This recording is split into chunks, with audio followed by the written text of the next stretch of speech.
Hello guys, मैं RP sir आप सभी का पटेल रीजनिंग क्लासेस में एक बार फिर से स्वागत करता हूं। बेटा आज हम आपके सामने पजल नंबर 4 के क्वेश्चंस लेकर आए हैं और ये जो आज की पजल हमारी 9 प्रकार की है, कार्ड से संबंधित है, यानी जो ताश के पत्ते होते हैं ना उससे संबंधित है।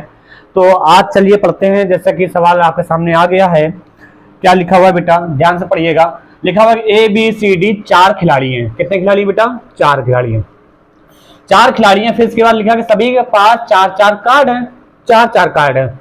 आगे कह रहे प्रत्येक के पास इक्का, बादशाह, बेगम और गुलाम है ना, इतना ही है।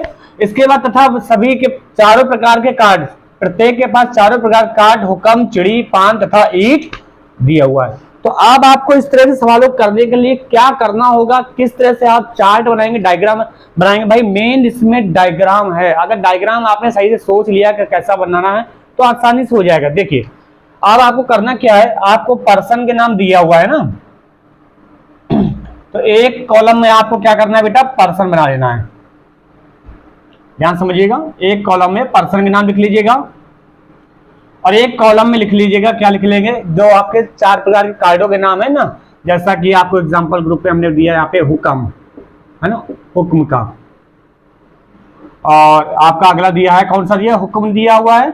और कौन सा दिया बेटा, हुक्म दिया, चिड़ी का दिया हुआ है, चिड़ी का दिया हुआ है ना, चिड़ी। अगला क्या दिया हुआ है, चिड़ी के बाद दिया हुआ है आपका पान, ठीक है ना, पान। पान के बाद क्या दिया हुआ है बेटा, आपका ईंट का दिया हुआ है, ईंट, ठीक है ना। इस तरह से आपका ये चार्ट आपका बन जाएगा। यहाँ पे पर्सन नाम लिख लेंगे, क्या लिखेंगे, कौन कौन लोग हैं, 4 लोग हैं। तो A, B, C और D। अब जैसे कंडीशन देता जाएगा बोलते हम लोग क्या करेंगे, पढ़ते जाएंगे बेटा और रखते जाएंगे, ठीक है ना, रख लेंगे ना। चलिए देखते हैं, शुरू करते हैं। देखिए पहला पॉइंट कह रहा है, A के पास हुकुम का इक्का तथा ईंट की बेगम। A के पास क्या है, हुकुम का इक्का, मतलब इक्का A के पास यहाँ है, A के पास हुकुम का इक्का तथा ईंट की क्या है, बेगम है A के पास। चलो कोई दिक्कत नहीं, कोई दिक्कत। अगला पॉइंट बढ़ते हैं भाई। सेकंड पॉइंट में कह रहा है B के पास चिड़ी का इक्का है। B के पास क्या है भैया, चिड़ी का इक्का है। B के पास चिड़ी का इक्का तथा ईंट का बादशाह, तथा ईंट का क्या है बेटा, बादशाह है। इतनी बात समझ आ रही होगी है ना।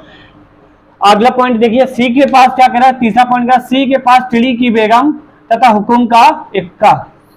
चिड़ी की बेगम, सी के पास क्या भैया, चिड़ी की क्या है, बेगम है। सी के पास बेटा चिड़ी की बेगम, चिड़ी की बेगम और तथा हुकुम का क्या है भैया, बादशाह। हुकुम का बादशाह सी के पास है ना, हुकुम का बादशाह सी के पास, ठीक है, कोई दिक्कत नहीं। अगला पॉइंट, चौथा पॉइंट क्या है, डी के पास भैया चिड़ी का गुलाम है, डी के पास चिड़ी का गुलाम। अच्छा एक बात बताओ, पहले वाले पॉइंट में सबसे पहले बोला गया प्रत्येक के पास हर प्रकार के कार्ड है कि नहीं है। तो ध्यान से देखो, चिड़ी के लिए गुलाम, बेगम, इक्का, तो बादशाह बचा कि नहीं बचा, बोलो ये बात समझ आ गई कि नहीं आ गई। बादशाह यहाँ हो गया, देखो यहाँ पे A के पास कौन सा पत्ता अभी नहीं है, इक्का, बादशाह, बेगम, तो क्या नहीं है भैया, गुलाम नहीं है, तो गुलाम यहाँ दे दो, ठीक। अच्छा इसके अलावा कोई और कंडीशन दी भी नहीं 4 के अलावा, बाकी अब हमको अपने बुद्धि के आधार पे भरना है, ठीक है ना। तो चलिए भरते हैं, अब हम लोग स्टार्ट करते हैं। अब यहाँ पे देखिए B के पास क्या है बेटा, इक्का है, बादशाह है ना। B के पास क्या है, इक्का है, बादशाह। अब क्या नहीं है, गुलाम नहीं है और क्या नहीं है, बेगम नहीं है।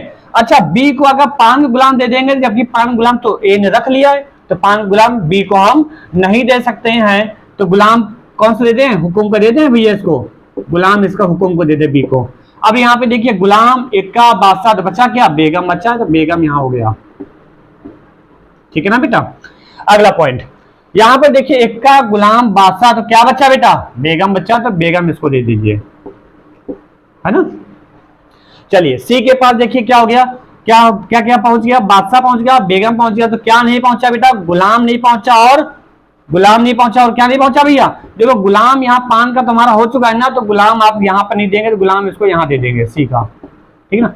गुलाम हो गया, अब बच्चा क्या यहाँ पर, इसके लिए पास इक्का नहीं बच्चा, इक्का दे दीजिए इसको यहाँ पर, ठीक है ना, इक्का यहाँ हो गया। अगला D के पास आ जाइए, D के भरने के लिए देखिए गुलाम, बेगम, इक्का, तो बचा क्या भैया, बादशाह। देख लो किसी का रिपीट तो नहीं हो रहा है, बादशाह। और यहाँ पर क्या बचा भैया, बेगम, बादशाह, गुलाम, तो क्या बचा भैया, इक्का, ये हमारा क्या हो गया, बन गया चार्ट। अब सवाल पहला देखिए क्या क्या पूछा गया बेटा, ईंट का इक्का किसके पास है, बताइए ईंट का इक्का किसके पास है, डी के पास है, तो आंसर आप क्या दे देंगे बेटा, डी दे देंगे, ठीक है ना। सवाल दूसरा क्या पूछा है बेटा, पान का गुलाम किसके पास है, भैया बताइए पान का गुलाम किसके पास है, ए के पास है, तो आंसर आप क्या दे देंगे, ए दे देंगे, ठीक है ना, ए नाम है। तीसरा सवाल क्या पूछा है, हुक्म का बेगम किसके पास है, हुक्म की बेगम किसके पास है, बताइए डी के पास है, तो आंसर क्या देंगे बेटा, डी। और चौथा सवाल क्या पूछा हुआ है, निम्न में से कौन सा सी के लिए सही है, तो सी के लिए कौन सही ऑप्शन पहले देखिए, देखिए क्या पान का इक्का है क्या, बिल्कुल सही बात है, पान का इक्का सी के लिए बिल्कुल सही है, हुक्म का गुलाम ये गलत है, तो पहला ही ऑप्शन आपका इसमें क्या हो जाएगा, सही हो जाएगा, ठीक है ना। कर लेंगे, समझ में आ रहा होगा, नोट कर लीजिए।